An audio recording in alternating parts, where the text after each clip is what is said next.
Hello, everyone. It's Kate Stillman with the Thrive with Kate podcast, and I'm here with Dr. Charles Akle, who has an oncologist career, an oncology career, both in surgical and immunology. And we're going to talk a lot about this Mycobacterium and why both Dr. Akle and I have landed in the same place with chronic inflammatory diseases and microbiome and the gut-brain connection and the need for diversification of bacteria in our bodies. So without further ado, welcome Dr. Charles Akle. Thank you very much. Pleasure to be with you and meet you. Your fame precedes you. So I'd love to hear, just go into the history of your career and how you ended up creating this supplement called IMI on this mycobacterium and what's in our soil that we need. My listeners have heard me talk a lot about soil and cow dung and all the things that we're missing. I'd love to hear your perspective coming at it from going through med school and becoming an oncologist and being in oncology. Well, it's a long story and I'll try and keep it short, but I'm actually quite old, and I first started medical school in 1970, so that gives you some idea of how long I've been in medicine. And there was a great arrogance in doctoring in those days. You know, doctor was always right, he always knew best, and we became very, very specialized and focused, so the joke was that if you went to see a head and neck surgeon, you either saw the guy for the left nostril or the right nostril. It was just ridiculous. And one of the great things was to learn about the holistic approach to medicine. And I guess I was very conventionally trained. I'm a red-blooded old surgeon. I don't believe in magic or crystals or that kind of stuff. But on the other hand, the power of the brain and humans and the immune system is fantastic. And I learned this because I was involved in transplantation medicine, and immunology features hugely there because, when you transplant something from one person to another, the immune system goes berserk. And it was interesting. My main thing was in transplantation, kidney, liver, but also cancer. And what I noticed, and as did many others, was that if you did a bone marrow transplant, which you did for leukemias, and you got what was called a graft versus host reaction, that the transplant took over the immune system of the person you put it in, if they had a small skin tumor, as many people did, it would be smashed to bits, it would be destroyed. And it was also the case that certain other cancers that were seen were also destroyed. And there was another story that really blew my mind, and it was with Professor Sir Roy Khan, who was the great transplant surgeon in Cambridge, and his work put liver transplantation on the map, him and Thomas Starzl in the United States. And what happened was a patient died, and they took the two kidneys from the patient and transplanted them into two different people. And what happened was both patients got malignant melanoma, nasty skin cancer. And what we didn't realize, was that the donor had a tiny melanoma 20 years earlier, but it had lain dormant. It had not done anything, but it was clearly still there in the cells, the propensity for it. And so one patient died. The kidney, because of the immunosuppression, the tumor went wild and covered, the whole patient. He died quickly. The second patient, the kidney was removed, and his immune system kicked back in again, and the melanoma disappeared. Now, we've also seen that in pregnancy, that a pregnant woman with melanoma, when the baby is born, it has melanoma. When the baby kicks into its own immune system, the melanoma disappears. So it's quite clear that immunity is fantastically important. And I was doing oncology and cancer work, and we had a kind of pharmacological approach. We used to give the biggest, most poisonous dose to kill the tumor just before you kill the patient. And that wasn't very nice, I'm afraid. if surgery didn't work, and we tried our best as surgeons, and more often than not it did work, you were in big trouble. Immunity is everything. I blundered along like this until I saw the work of a chap called William Coley.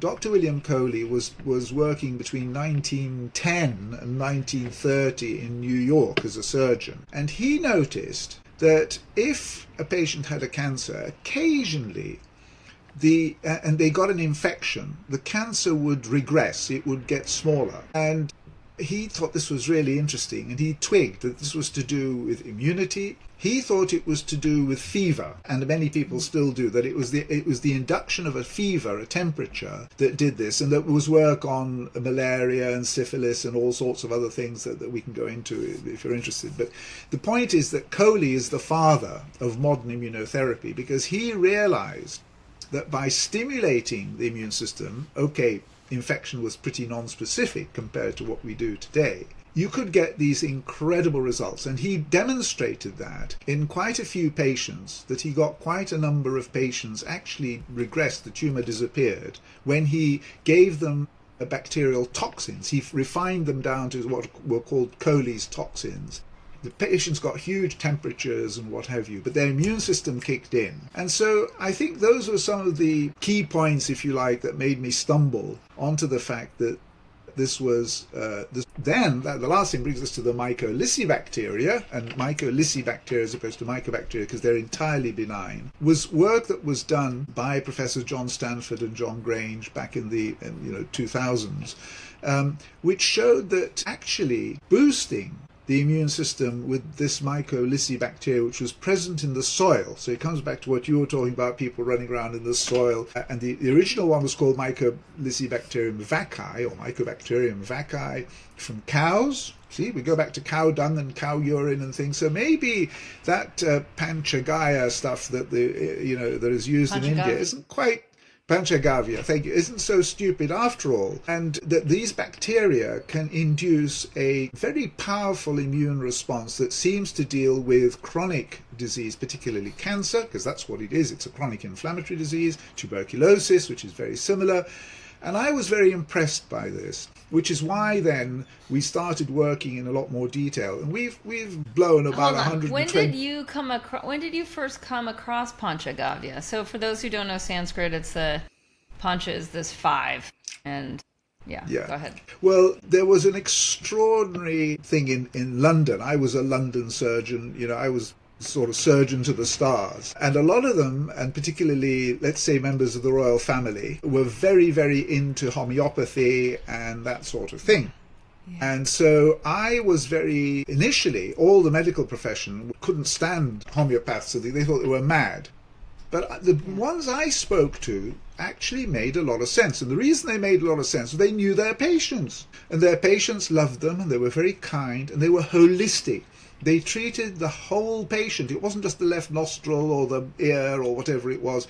They looked at the entire patient, and that was a great lesson. Now, the ones who were smart did not try to treat conditions which were beyond them. So, I mean, if somebody had a bleeding ulcer, okay, you needed a surgeon, right? You needed a plumber to come and fix it. But these guys taught me this lesson, that you had to have a human, holistic approach. And I came across Panchagavya there because that was one of the things that was being used, but also the whole homeopathic routine. And what was fascinating was that the patients got better, or at least about 30% of them, which was, if you like, a placebo effect. So it's only recently now that we realize that the placebo effect is actually, we now understand it, and I can explain it to you, is fantastic. If you had a drug and you produced a 20% improvement in whatever condition it was, it would be a blockbuster. It would sell for billions, right? So here you have a situation with placebos, and nobody seems to be interested. And I think that we're missing something there, aren't we? Yeah. It's not smart. Yeah? Yeah, you and Joe Dispenza. Yeah, there you go. And I mean, I can explain the placebo effect for you if you want. Yeah. Let's go. Well, this has all been very recently in the last year, 18 months. It's now been discovered, and these are papers published in Nature, which is the number one scientific journal on the planet. So I don't make these things up. As I said, I'm a raw scientist. I'm red-blooded. I don't care about magic. What happens is we know that the gut-brain axis has now become very, very, very central to the whole thing of immunology. Immunity is what protects you, what defends you from attack, what destroys and repairs what is attacking you. So there's protection, defense if you like, there is fighting, and there is reconstruction. All of these things are done by the immune system. So even when you cut yourself, it's the immune system that rebuilds everything. You know, your the important Wolverine factor, for those of you who like cartoons and things, Wolverine is the healing factor, right? So in the gut-brain axis, which is fundamental and controls 99% of the immune system in your body, information comes to the gut from the microbiome and from activity that goes on there. That information is picked up by specific cells in the small bowel, immune cells, immune patches, pious patches, called M cells. That then goes through to dendritic cells, which are guardian border guards, if you like, in the gut lumen. They then process the information and they pass it in two ways. One, it goes through to other dendritic cells and is circulated in the body, and these cells then circulate to the regional lymph nodes, and then from there they go up to the brain. And then the other track is it goes directly to the nerves. As a young surgeon, I was taught the nerves were useless. Why did you have nerves to lymph nodes? Didn't matter, they were useless. They're incredibly important, right? Absolutely fundamental. We didn't know this. So the nerves send the message and it goes up to the insular cortex. We know exactly where it goes, and the information is stored there, and it's then possible that when you think about it, when your brain activates, the insular cortex is capable of inducing an immune response in dendritic cells, other cells, in the gut and elsewhere, based on information in that insular cortex. We don't know exactly how that happens because it's supposed to be a sort of digital information, but there is no question that that loop now is functioning. That, it means, if you think about it hard enough, it's amazing what your immune system will get up to, right? So there's your placebo effect. It's incredibly powerful. It covers all sorts of things. And that is one component of the mechanism. There'll be more. But this has been published, as I said, that mechanism has been published in Nature. So, as I say, I don't make it up. And it's wonderful information. So how can someone who's maybe struggling with, we'll just go with general chronic inflammation, immune issues, how can they use what you just described, that shift in our understanding the placebo effect, to help themselves? Well, you've got to look at what started it in the first place, right? So what has brought this chronic inflammatory process on? And there are many, many, many different varieties, and the consequences are multitudinous, from arthritis to cancer to brain degeneration, all that sort of stuff. So it's not that simple. But the majority of people who are struggling, ordinary people, they have probably syndrome. It's also called yuppie flu, fibromyalgia, there are all sorts of terms for it. But if you get a nasty cold or flu, you feel terrible. You feel, ugh. I mean, that's the only way to describe it. Why? Because the inflammatory process goes up to the brain and it just, it gets that brain fog and rubbish going on. Now, normally, when the viral infection goes, so does the fog. But in some people, it persists and it goes on and on and on, and it debilitates them. They go and see the doctor. The doctor does the routine blood tests. They're all normal. And you have added to that the fact that they begin to think that people think they're making it up and that they are, and that makes it worse, doesn't it? You get into a vicious cycle. The only way you can demonstrate the activity is to run the immune cells. You have to stimulate the immune cells and demonstrate that your immune cells are not responding as they should. That's where the brain fog comes from. The immune cells are not functioning properly. And so you need to try and help yourself by making sure that everything in your immune system is tuned up to the optimal level. And that includes a number of factors. One of them is that you literally have to get your microbiome working, because without our microbiome, we can't function.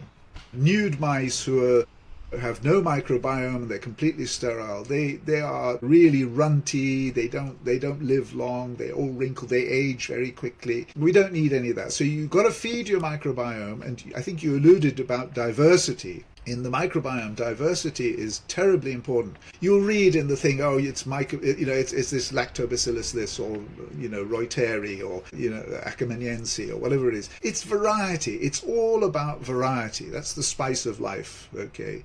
And so, but all this variety requires an adjuvant effect, if you like, a regulatory effect. Something's got to regulate it. So that's where my analogy of the orchestra is important. You've got to get your orchestra back in tune.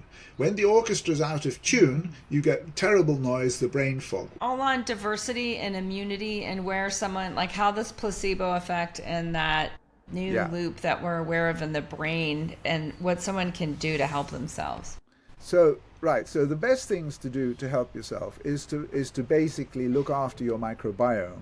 And that means thinking of it as an orchestra, so that you've got all these different instruments in the orchestra, and unless something is there, the conductor is there to keep them all in tune and to time, you get chaos. And so one of the things you need to do is not only have as many instruments as possible, that means having a diet that is rich in as many different bugs and bacteria as you can get your hands on, but also to use something like IMI, the Mycobacterium aurum, because we know that has an immunoadjuvant effect. The immunoadjuvant is the conductor of the orchestra. So, for example, when you get a vaccine, if somebody vaccinates you against tetanus or diphtheria or whatever it is, it doesn't work unless you have an adjuvant. And in tetanus, that adjuvant is aluminium. In other vaccines, that's why they had great trouble with flu vaccines. They had to find some very, very strange adjuvants, extracts of shark cartilage and bits of snail and goodness knows what else. There's some very strange adjuvants out there.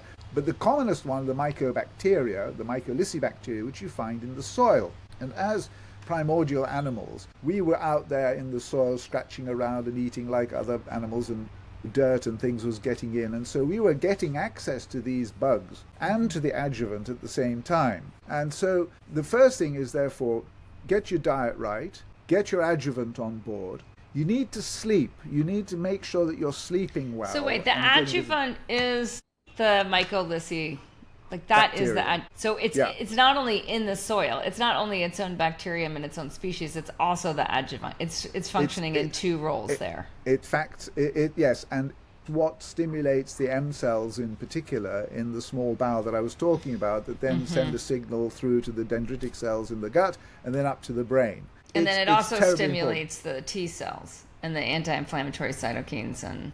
Indirectly, yes. Okay. All of those things follow on from there. It balances it. So in certain situations, as with everything in life, you have the yin and yang, which I think you're familiar with.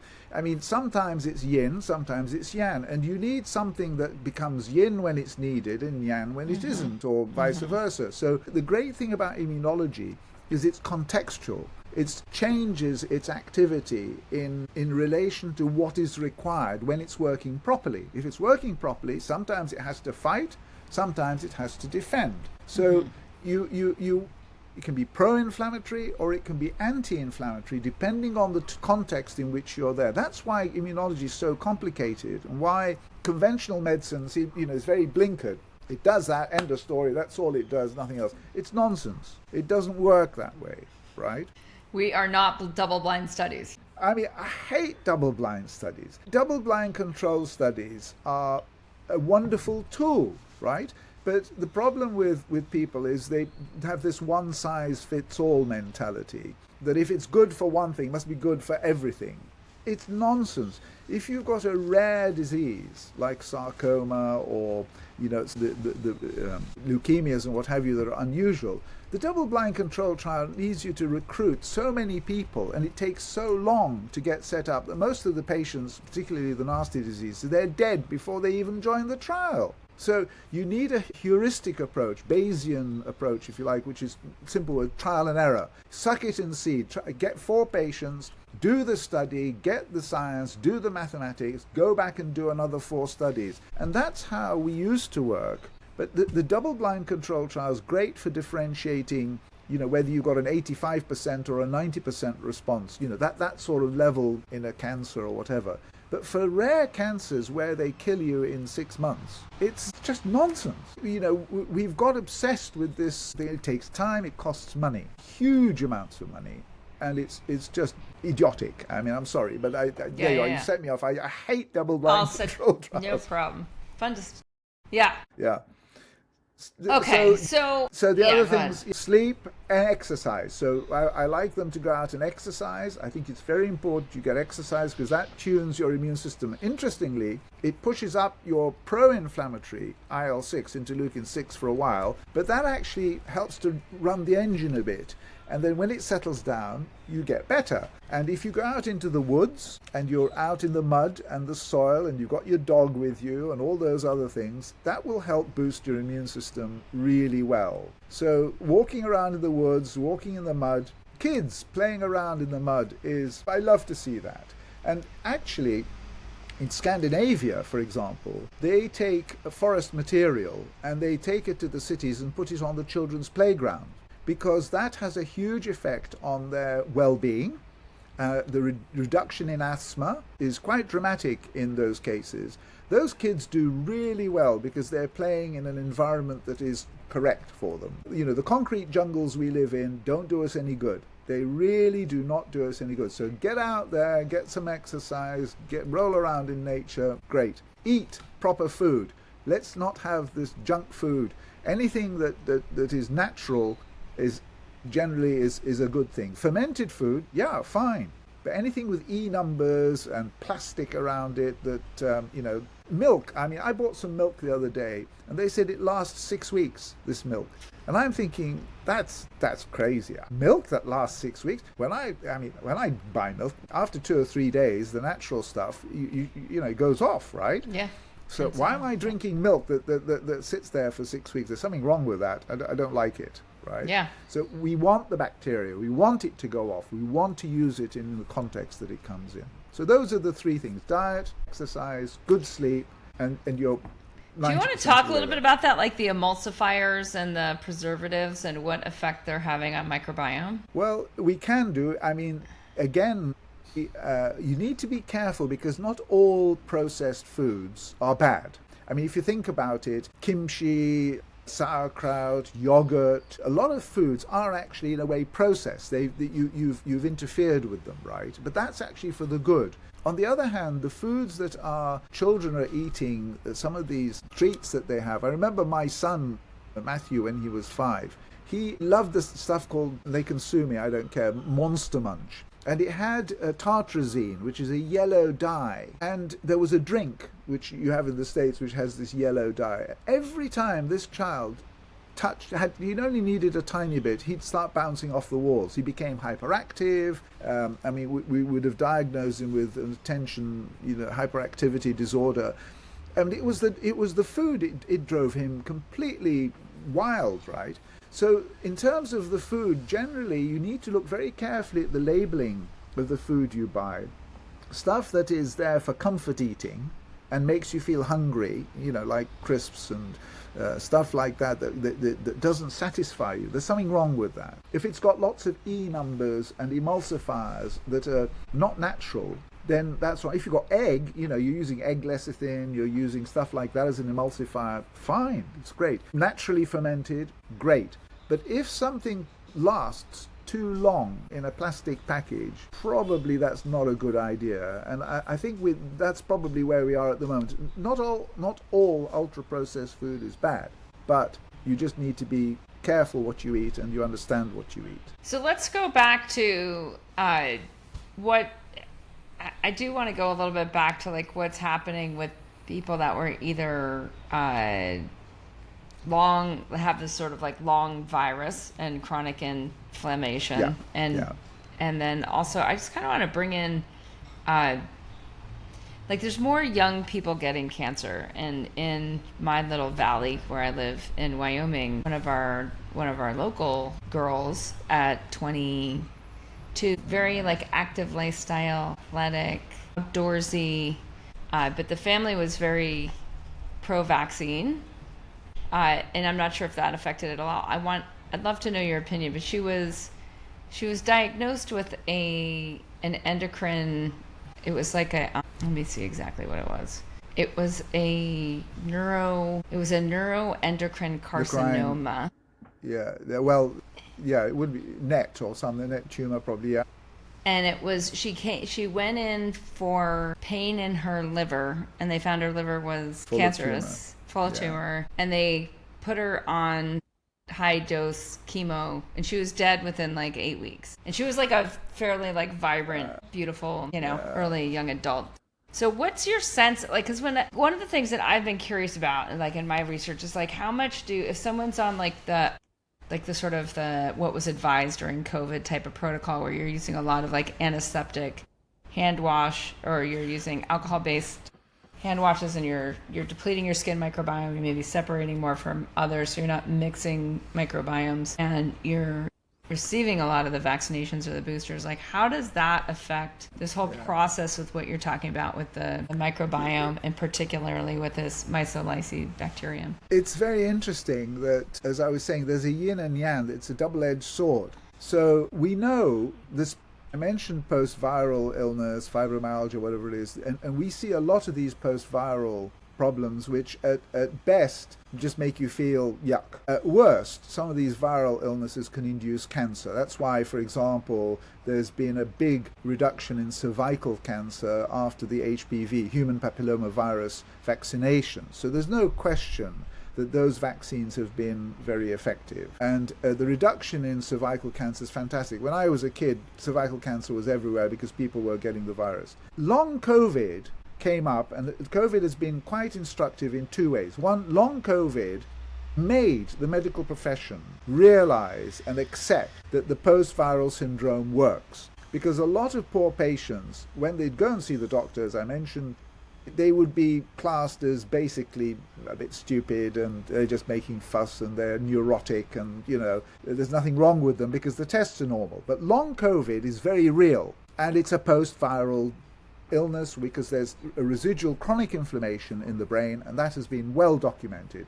One of the reasons for that is that the virus gets into the nerves. It enters the nervous system, and it sits there, which is why it can hide. Now, you come on to young cancers. I used to deal in cancer all the time, and if we saw anybody under the age of 50 with a cancer, except for the very, very small children who had, hereditary or were born with certain cancers, we had to look very hard. And there were certain things that were relatively common, post-viral things like Hodgkin's disease and leukemias. These neural tumors there's a hereditary component. She probably has an abnormality, a genetic abnormality that made her sensitive, and something triggered it.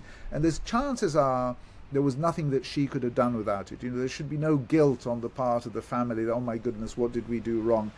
It's just one of those things. However, there is undoubtedly a massive increase in cancers under 50, particularly the colorectal cancers. Why is that? And they're not genetic, they're not the hereditary form. So we have to try and look around. Now, one of the things is that there's supposed to be a toxin in a certain part of our Western diet, which makes you more susceptible to these colorectal cancers. I think that's one. I think the processed food is not good. And I think the fact that we're not looking after immune system as well as we should do, because we live in this urban jungle, is also another factor, that we're not getting enough immune stimulation. We're not running the engine properly and cleaning it out.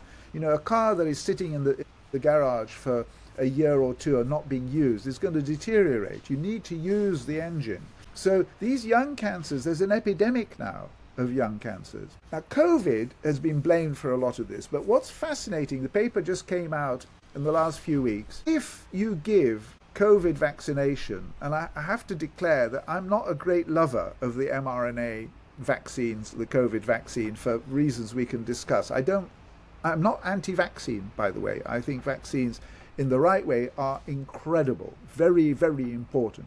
But I don't like the mRNA principle for various reasons, because I have a worry. But what's been observed is patients with melanoma, which is skin cancer, and lung cancer, who happen to also be receiving a checkpoint, an immunotherapy, if they've had COVID vaccine within the previous 100 days, they double their survival. They double their survival, right? Which is amazing. So What's that all about? And the answer is it's to do with the stimulation that the vaccine induces in the body to react to the actual vaccine, to the spike protein in COVID. The bystander effect, we call it the bystander effect of that, is that it also stimulates the cells that are active against cancer. And that we know now it's down to a thing called type 1 interferon alpha. Why this is very important to me is our mycolysibacteria, we've demonstrated very clearly that it does exactly the same thing. We can't seem to get the message through to people. It stimulates the more important interferon, which is interferon gamma. And we know that it repolarizes the dendritic cells to attack cancer cells, specifically for cancer cells. And we've done a whole bunch of work just recently with the MD Anderson, this is all proper conventional work in what's called single cell spatial transcriptomics, where each cell produces 60,000 data points. 60,000 data points. We can't handle this. We need AI, right? So we need AI, which is but the data are fantastic. So the Mycolysibacter should be working, IMI will work better than the COVID vaccination, and I think it's a lot safer than the mRNA vaccine, which, as I say, I don't like the mRNA vaccine unless you're looking at a balance of things. You've got a nasty cancer, okay, what have you got to lose, right? But I've never liked the COVID vaccine. But here is this side effect, this incredibly important observation, which basically adds weight to what we've been saying, that whether you want to call it natural medicine, holistic, whatever, this Mycolysibacterium has the most extraordinary effect on regulating chronic inflammation and on inducing an anti-cancer effect. And there's no doubt about that at all. So every patient who has cancer should be technically on some sort of immunotherapy.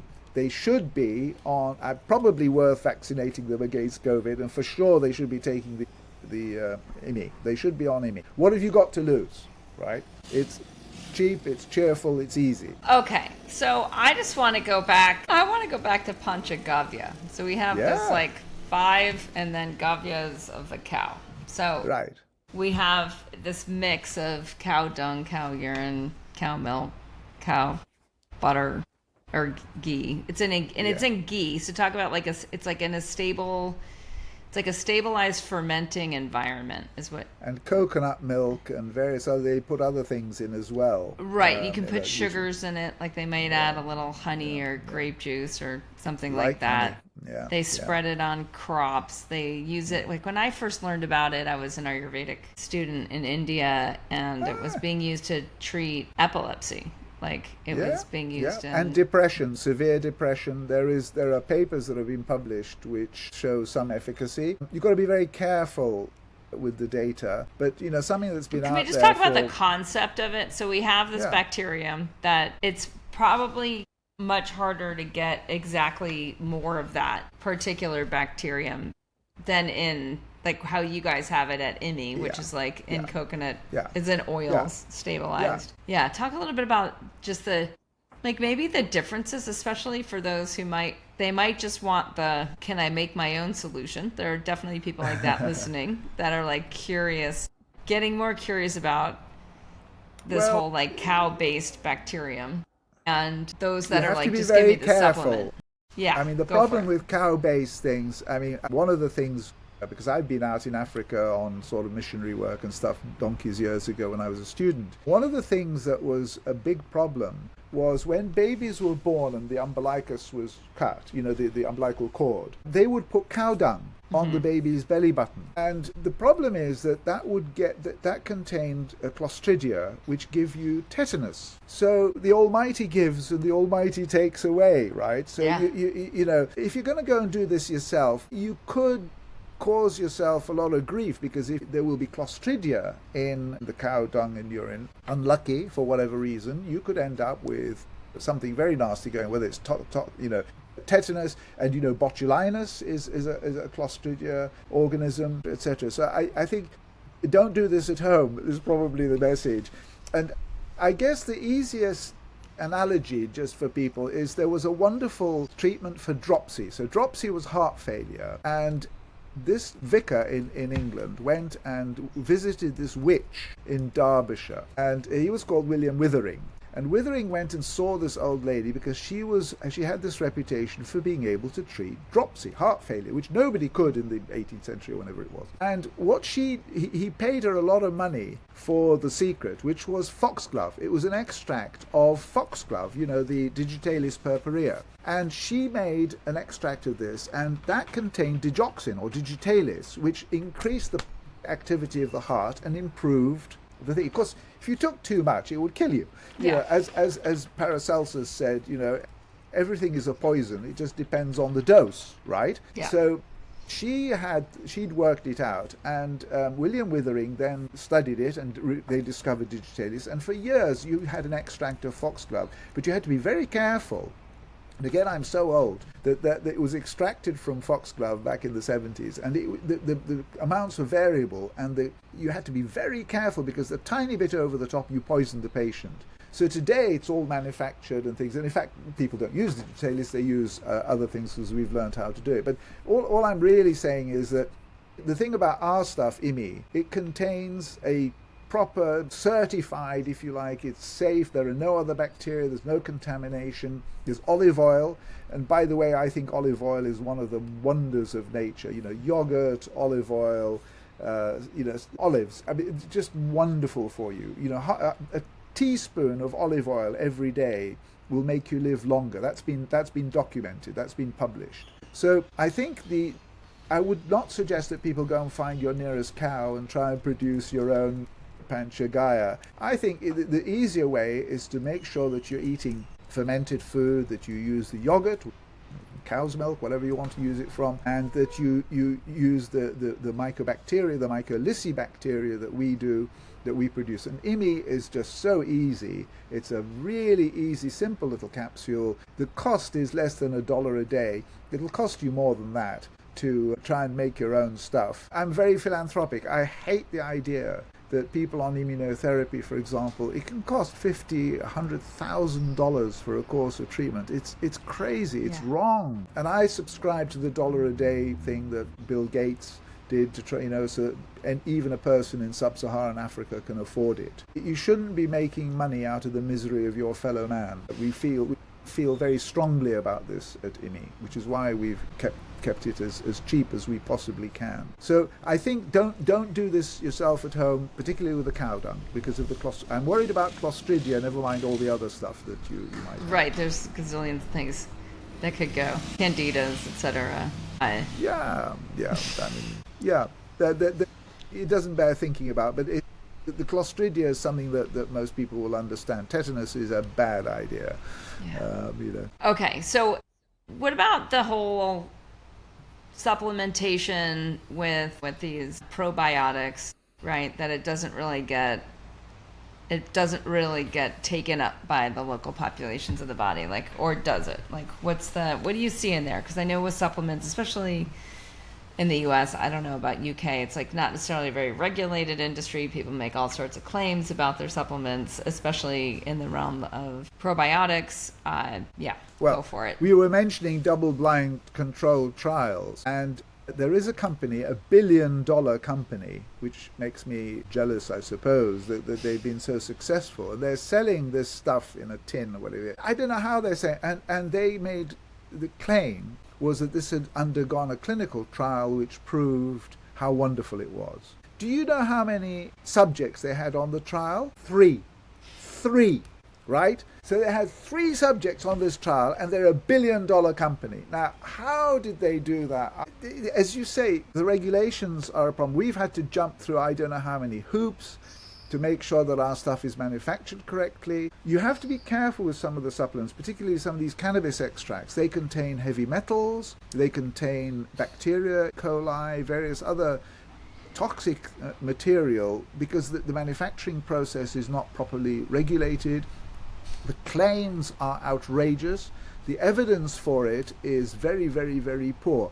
We have spent over $120 million on the research that we've done on this bacteria. We've gone to a phase 3 double-blind controlled clinical trial, much as I hate it, in pancreatic cancer with this similar material, similar organism. So we don't make this up. It's based on an enormous amount of science. It's not that somebody is sitting in a very posh laboratory with a white coat making claims.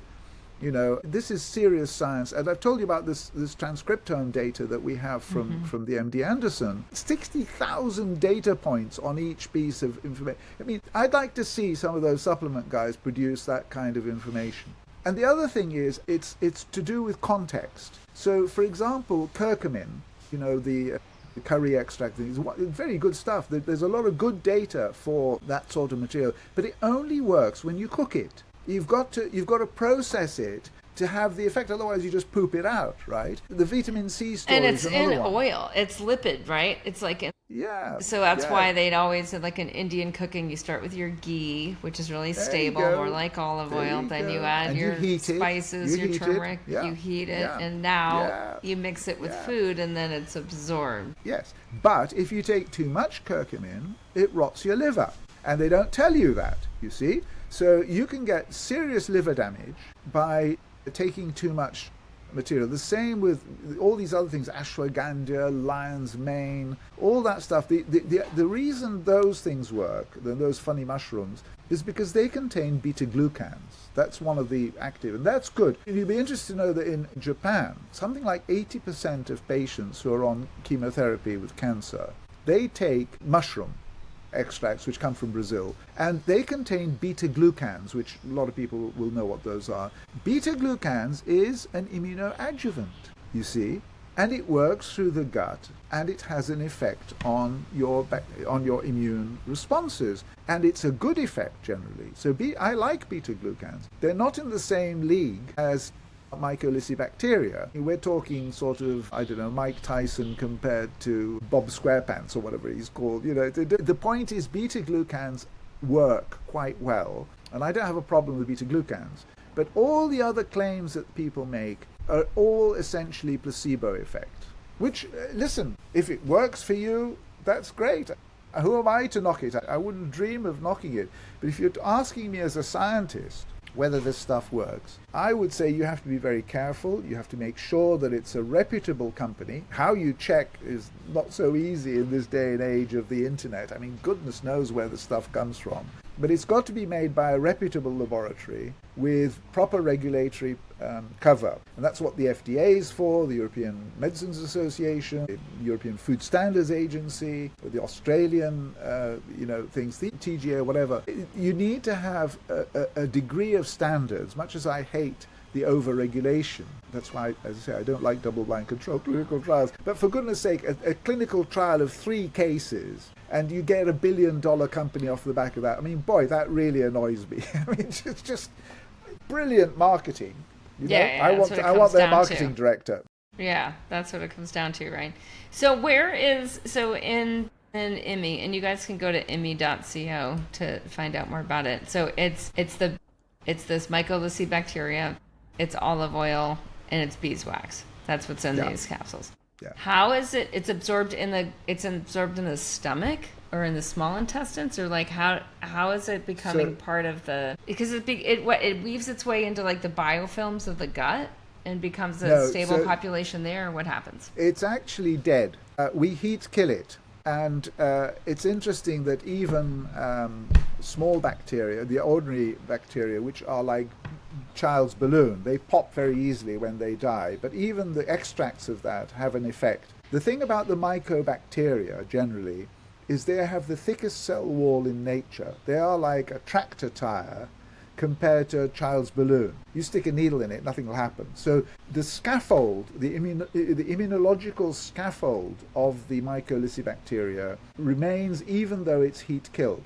And we heat kill it because, for regulatory purposes, it makes it much safer. It means that there's no question of any other bugs or bacteria that can be contaminants or whatever that. So it's very, very clear.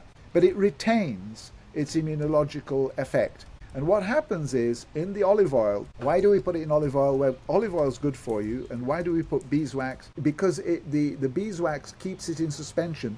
The amount of bacteria in IMI is tiny. And that's why we have to keep it in a suspension, because otherwise it just precipitates down. If you put it in water, it just sticks to the sides of the flask. So in the IMI, you get a specified dose, which is just enough to simulate you on a daily basis. The bacteria go through, they are acid resistant, so the stomach doesn't destroy them. They're not digested because they're resistant to digestion in the small bowel, but they fetch up at the bottom 18 inches of small bowel where they released. The capsule dissolves and they're released. These bacteria are detected by the M cells. They're called microfold M cells, specific cells whose job it is to detect certain bacteria, Mycobacteria, Shigella, Salmonella, a lot of bacteria. These cells are sitting there with their radar and they detect individual bacteria. It's fantastic. They then send a signal through the mucus layer down into the adjacent submucosa where the dendritic cells, the border patrol, are sitting. They inform the dendritic cell, CD141 dendritic cell in humans. We know that much. That CD141 cell then transmits the information to the regional lymph nodes and also up to the brain through the vagus. We think it's the vagus predominantly that is responsible, and it ends up in the insular cortex, right? So the mechanism is really quite amazing. It's this tiny, tiny amount of stuff. It's not a pharmaceutical dose. This is one of the problems that we have with conventional doctors. They think that, if you're taking an aspirin, a gram of aspirin, that's good for you. 10 grams is 10 times better. No, 10 times better, you'll hemorrhage. And what do you take when you're trying to prevent cardiac things? You take 70 or 80 milligrams. You take a fraction of the dose and it works 10 times better, right? So you can't just think that just one of something's good, 10 must be 10 times better. This is immunology. One bee sting can kill you, right? 1,000 bees will also kill you. But one bee sting can kill you. How extraordinary is that, you see, if you get an anaphylactic reaction. So you have to understand immunology as opposed to pharmacology. Yeah. So when people start taking it, then it doesn't necessarily become like a new species that's regenerated in their body. It's more of like they're continually taking it to have that immunomodulating You poop it out. effect. I mean, all mycobacteria that you ingest, even in the soil, you poop out. They don't colonize the gut. Lactobacilli, E. coli, Akkermansiense, all these other bacteria. There's a whole host of the best microbiomes. We've got 40,000 different bacteria sitting in there. We don't. We Westerners probably down to 7,000 or 8,000. We've lost that biological diversity. But the mycobacteria, the mycolysibacteria in particular, do not colonize the gut. The only ones that do are the pathogenic ones, because they trick the M cells into letting them in. This is how tuberculosis gets into the body. But it's not going to be a problem for IMI because IMI's dead. It's heat killed. So even if you are remotely worried about it, it's not going anywhere. It's dead. It's not going to multiply. So you poop it out, and that's why it has to keep having the same thing. That's recurrent tuning, the retuning. Retune your immune system is a mantra of ours. You've got to keep tuning it in the same way that children, I worry when I see a small child and it's never had a cold or a cough in its entire life. They make lousy adults. I like to see kids running around with runny noses and things and doing all of that and things and running in the mud and everything, because they make great adults. They're tough as old boots, right? They make healthy adults because they're getting recurrent stimulation. Yeah. Love it. Okay, got it. What are some of your, just in closing, like some of your favorite stories of people who started taking IMI and started getting more of this mycolysibacterium in their bodies regularly? Well, we have to be careful with claims, but there's no question in my mind that at the very least, the people who take it, quite enough people get a boost in their well-being. Let's say that. So we know that it triggers serotonergic neurons in the brain, because we've had that kind of study done. It's been done, and we see that. So the happy molecule is stimulated. That comes from the gut as well. So people are always happier. One of the great things we saw with the cancer patients, that even those patients who had very advanced cancers and were dying from their cancer, they had a smile on their face. We couldn't blind the trials because the minute the patient walked in, they were coping with their cancer and their diagnosis. They died happy, which is all I can wish for myself and other people. That even if we didn't help them to live any longer, the quality of life, and by the way, we've published this in lung cancer patients. That is published data. I'm not making this up, right? So published data that the quality of life signal is the thing that really, I think is incredible. But with IMI, if you go on the website, it's extraordinary. People sleep better.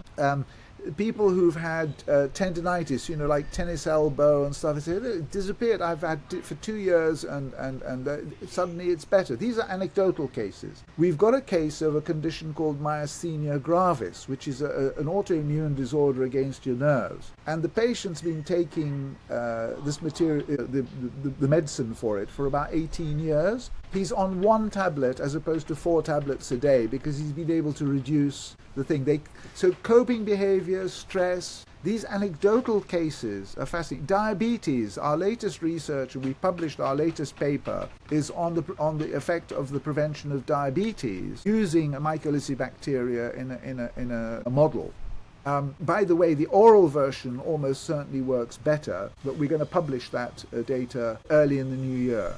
The effect, by the way, on the COVID type, I told you about the COVID vaccine inducing a benefit in terms of survival, provided on a checkpoint inhibitor. The COVID thing needs the checkpoint inhibitor. Our material, the Mycolysis bacteria, enhances all that effect for sure. So if it works with the COVID vaccine, it's going to work a lot better with our stuff. The problem is we need to do a proper clinical study to prove it, because I need to be convinced as well. The signals are there.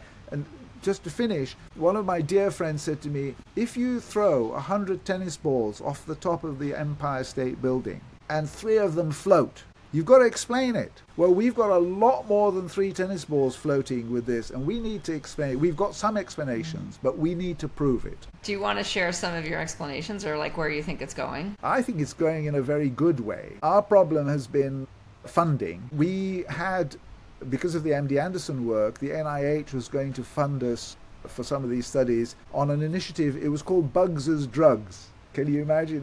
I think it's a great mantra. Bugs as drugs. I thought I'd invented it, but no, somebody else invented that. And we were hoping for a $15 to $20 million grant. That's how serious it was. Yeah. Unfortunately, the politics in the United States has meant that the NIH grants have just all been, cut. And so I'm having to start all over again to try and find funding. We think that we can have a dramatic impact on cancer because we believe that by using IMI, we will take cells, immune cells from the patient. We would then stimulate them with IMI because that repolarizes them into the right kind of immune cell. The cells have been put to sleep by the tumor's smart. You have to understand that cancer is smart. It's not stupid. It is an obligate parasite. Like all parasites, it wants to survive. And it puts the immune system to sleep. We've learnt this, it's called the tumor milieu. The whole point of the cancer is it secretes messengers that tell the immune cells, hey guys, nothing to see here, everything's fine, don't worry about this. And the dogs all go to sleep, right? These attack dogs go to sleep. We wake those attack dogs, and we want to put them back into the tumor and attack the thing. Now the experimental work that we've done, the animal work, says it works. We need to do this in humans. To do that in humans, we need to get through a whole load of regulatory stuff, and we need a ton of money. So when you do we're working on it. When you did it with animals, you're doing it in like a test tube, or you're giving them to the animals other ways? Both. We've done both. And so when you give it to the animals, how do you do it? Is it through injection, or is it through oral? Or into the tumor. Into the tumor. You inject a bunch of cells the Mycolysis bacterium. No, not the bacterium. The cells. We give the bacterium separately as an adjuvant, but we put the activated cells into the tumor. So you take cells out, you activate the cells, you put the cells back into the tumor. Yeah. So the dogs that have been put to sleep, we wake them up. So it's kind of like PRP. in a way, like this plasma. What The is it? plasma cell. Yeah, like where you take it out, you do something to it, you put it back in. Yeah, well, that's platelets, but I mean, a closer thing, which is much more toxic, Yeah. is called CAR T cells, which is they work on the T cell, the T lymphocyte, Yeah. and it's called chimeric antigen receptor T cells. And what you do is you take the T cells from the patient, you modify them, Yeah. and you actually have them. They then attack a particular part to free the immune system. The problem with CAR T cell is it's quite dangerous, and you get these so-called cytokine storms. Mm-hmm. And the patient can die from a cytokine storm. So, it's So much incredibly inflammation dangerous. all at once, right? Like you're Yeah. just The god in immunology is the macrophage and the dendritic cell. It's not the T lymphocyte. The T lymphocyte is the servant. Why would you go to the monkey when you can go to the organ grinder, right? So T cell's the monkey. Go to the organ grinder, which is the dendritic cell. That's what tells the T cell what to do, right? And by upping the secretion of interferon gamma, Siglec-6, all these other, there's a whole range of things which I can bore you with, but by reconfiguring the cells, but without the attack on the body, so you don't get this cytokine storm effect or autoimmune response, it's as safe as you could possibly wish for under the circumstances. Why wouldn't you do that, you see? But we have to do the human studies, and that means going through the different phases, and that means spending an enormous amount of money. And that's what we'd hope to be able to do. So we've got to start again and find another $10 million to get started. And I think it's a no-brainer. And I'm particularly excited, as you know, because this observation about the COVID vaccine, which is an mRNA vaccine, and now there's a lot. I mean, the original work on mRNA was being done as an anti-cancer vaccine. They were looking for targets on the cancer cells, neoantigens rather, which they were going to attack. And that's why they were able to switch very quickly to the spike protein and they were able to produce this vaccine so quickly. So to their credit, that's what they did. In cancer, it's going to be much more interesting to see what effect it has. Is it because it attacks the neoantigens, or is it a bystander effect? Because frankly, if the anti-COVID mRNA has just as good an effect, doubles the survival, as compared with the more specific one, maybe that's all you need. Keep it cheap, right? Yeah, right. So I think that the beauty of us is that it's not a single pathway. You're not going down one pathway. You've got a whole range of activity, because God and nature and whatever you believe in developed us over billions of years, or hundreds of millions of years, to evolve into the creatures that we now are. But we've lost our way, and we need to go back and look at the holistic approach. We don't want the left nostril or the right nostril or the ear. We want to treat the whole patient. That's very important. Yeah, amen to that. Awesome. Everyone, this has been Dr. Charles Akle. You can go to immy.co, and it's also on Amazon. The product's also on Amazon, where you can get those microlyci bacteria and olive oil and beeswax, about as clean as it gets. Really excited about your work and your research. Thanks so much for being on the show. Thank you. Well, it's very sweet of you. There's 25 years of work to cover, so I apologize that we bounded through it a bit quickly. But it's good. There. I mean, that's just the thing, right? And it keeps going places, so I appreciate we're going to get there. Don't worry. Before I perish. Nice to meet you, and my best wishes to all your listeners. They're very lucky.